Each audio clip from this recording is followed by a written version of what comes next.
The snake, it's perhaps the most well-known in the Bible from the story of Adam and Eve in the book of Genesis.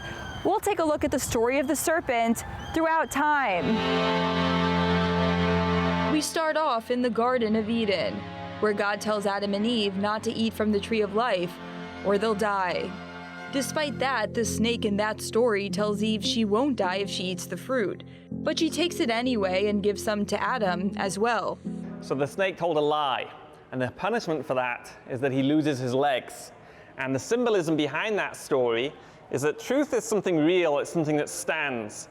A lie, falsehood, it's a fantasy, it collapses. The way we say it in English is, if you tell a lie, you haven't got a leg to stand on. And that's a phrase that has its roots going way back in Jewish tradition to the Talmud, where it says, a lie has no legs, a lie does not stand. A story that's described in the book of Genesis.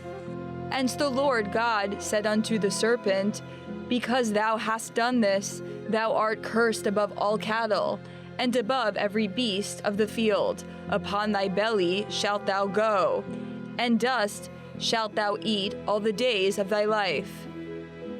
And while in the story of Adam and Eve, the snake is portrayed as a deceptive creature, elsewhere in the Bible, the snake slithers into other stories, including in the book of Exodus, where God speaks to Moses, saying, When Pharaoh shall speak unto you, saying, Shew a miracle for you, then thou shalt say unto Aaron, Take thy rod and cast it before Pharaoh, and it shall become a serpent.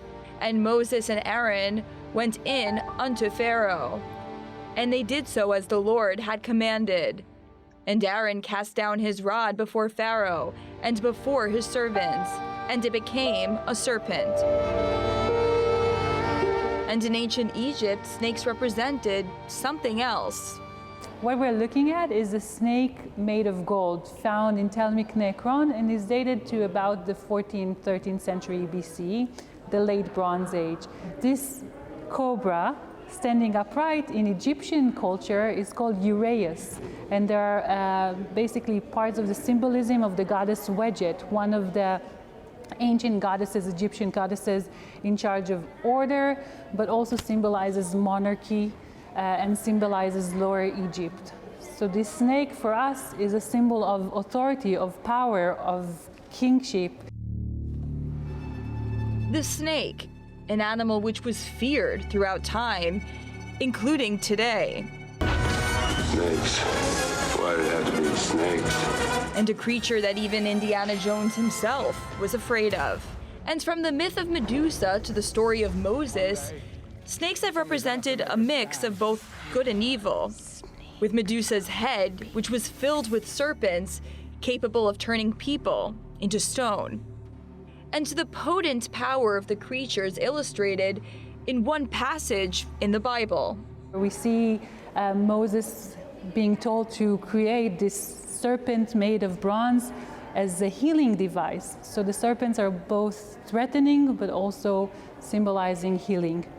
In the book of Numbers, an image of a snake on a pole is used to cure Israelites bitten by snakes. And the Lord said unto Moses, Make thee a fiery serpent, and set it upon a pole. And it shall come to pass, that every one that is bitten, when he looketh upon it, shall live. And Moses made a serpent of brass, and put it upon a pole. And it came to pass, that if a serpent had bitten any man, when he beheld the serpent of brass, he lived. The animal has also stayed as a medical symbol until today. But bronze snakes found in Israel may also point to other symbolism. We're also looking at a group of bronze snakes found from different sites, mainly from Tel Chatzor, and from Tel Mevorach.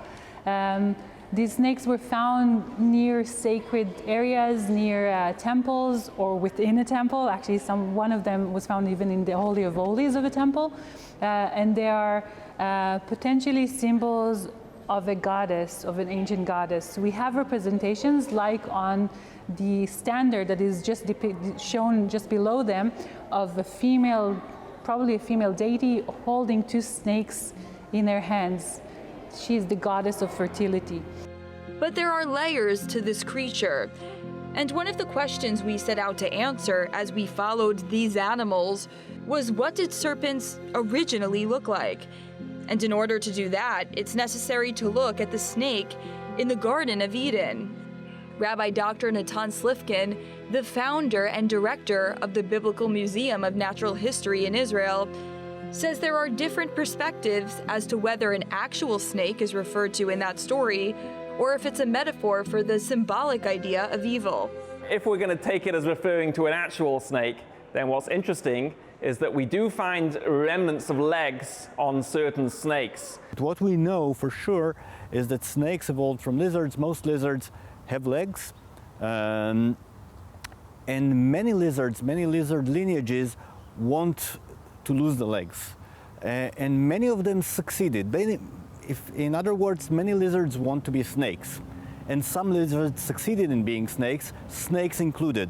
So in skinks, for example, a very large lizard family with over 1,700 species, there have been dozens of independent episodes of leg loss, including in 2 species in Israel. And a few tens of millions of years ago, probably around about 150 million years ago, one of these groups had a tremendous success in losing the legs, and these are the snakes.